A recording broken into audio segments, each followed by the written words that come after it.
Buenas tardes, mi nombre es Gabriela Suárez Reyes, soy estudiante de Administración en Salud. El día de hoy vengo a hacerles una breve presentación sobre las biomoléculas.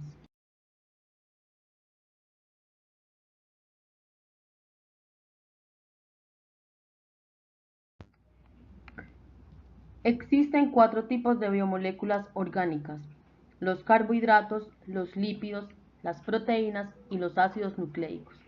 En esta presentación haremos una descripción de su definición, sus características, su clasificación y sus funciones. Iniciaremos hablando de los carbohidratos. Estas biomoléculas, también llamadas hidratos de carbono o sacáridos, tienen un papel muy importante en el metabolismo energético. Son tan importantes que se considera el principal ciclo energético de la biosfera y depende del metabolismo de los hidratos de carbono. Funciones de los carbohidratos: metabolismo energético, para producir energía y también almacenarla. Funciones estructurales, en algunos hongos y paredes celulares de las bacterias y plantas leñosas. También hay carbohidratos que se combinan con proteínas y lípidos e intervienen en procesos de marcado y reconocimiento molecular. Por último, son intermediarios en el ciclo de Calvin en la fotosíntesis.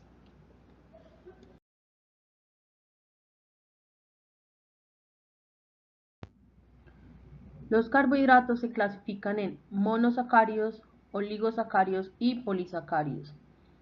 Los monosacáridos a su vez se dividen en aldosas y cetosas, y los oligosacáridos en disacáridos, de trisacáridos a desacáridos.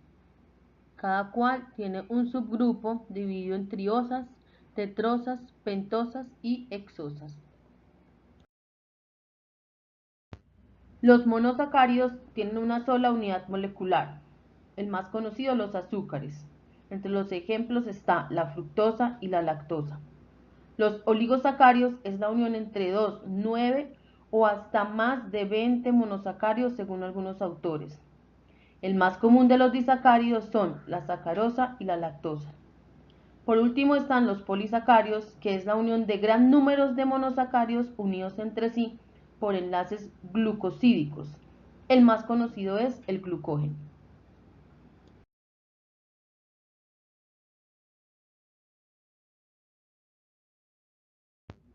Continuaremos con los lípidos.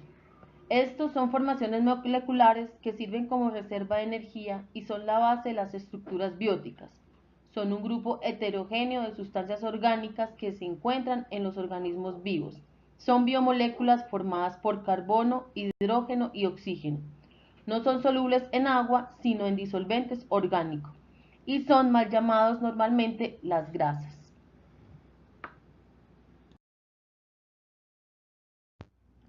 Sus 3 principales funciones son de reserva, que se encuentra en los adipocitos y se encuentra la mayor parte de reserva energética del organismo; de función estructural, que forman biocapas lipídicas de las membranas, regulan.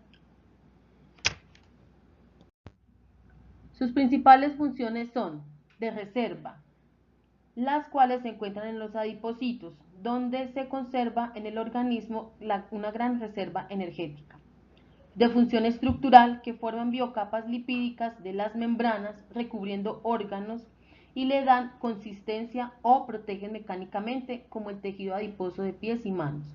Por último, una función reguladora. Esta regula los procesos vitales para el adecuado funcionamiento del organismo, como los ácidos biliares. Los lípidos se dividen en saponificables y no saponificables. Los saponificables a su vez pueden ser simples o compuestos. Los simples incluyen los ácidos grasos, las grasas, los ceridos o las ceras. Los compuestos incluyen los fosfolípidos y los glicolípidos. A su vez, los no saponificables pueden ser terpenos, esteroides y prostaglandinas.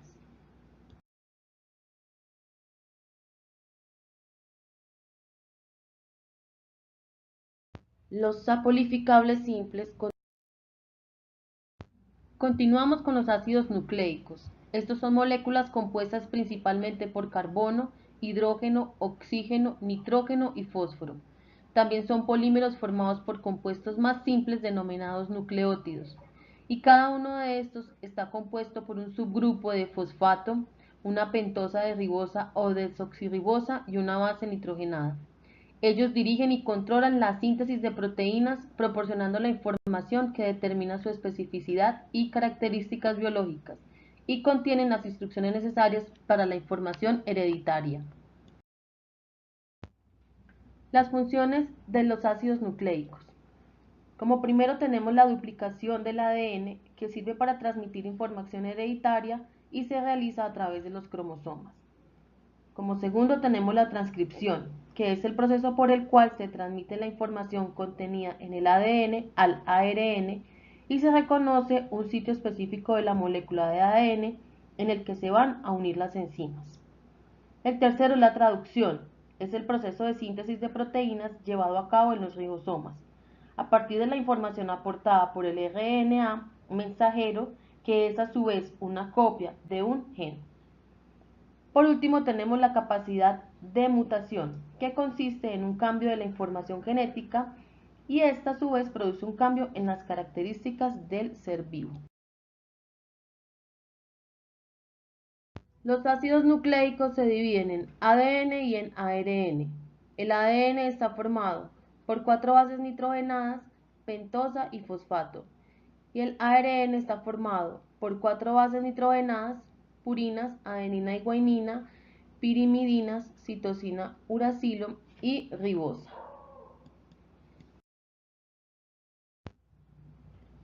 Las diferencias que existen entre el ADN y el ARN son: por el glúcido, mientras que el ADN su pentosa es la desoxirribosa, en el ARN su pentosa es la ribosa.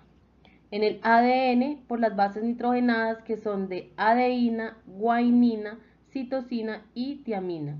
En el ARN, sus bases nitrogenadas son la adenina, la guanina, la citosina y el uracilo. Por último, por las hélices, el ADN se encuentra compuesto por doble hélice, mientras que el ARN solo tiene una cadena. Por último, tenemos la biomolécula de las proteínas. Estas son polímeros de unidades menores denominadas aminoácidos y están constituidos básicamente por carbono, hidrógeno, oxígeno y nitrógeno, aunque también algunas pueden contener azufre y fósforo, las cuales son las más diversas y versátiles. Las proteínas cumplen diferentes funciones. Forman el material estructural básico de las células, estando presentes en la membrana plasmática y en el sistema de membranas intracelulares. Constituyen a las enzimas catalizadores biológicos que controlan la velocidad de las reacciones químicas celulares, regulan el equilibrio ácido-base y osmótico de la sangre. También cumplen una función respiratoria, transportando y almacenando oxígeno en la hemoglobina y en la mioglobina. Participan en la defensa orgánica constituyendo anticuerpos como las globulinas. También actúan como hormonas con la insulina, la oxitocina y la prolactina. Por último, también actúan en la contracción muscular, permitiendo la acción de la actina y la miosina en el músculo cuando éste produce un movimiento. Bueno, las proteínas se clasifican según su composición en simples o complejas, también según su conformación en fibrosas o globulares, y por último según su solubilidad en albúminas, globulinas, gluteínas y protalaminas. Las simples están formadas por un solo aminoácido. Las conjugadas son aminoácidos acompañados de sustancias diversas. Y por último, las derivadas son las que están formadas por la desnaturalización y desdoblamiento de las simples y de las conjugadas. He aquí algunos ejemplos.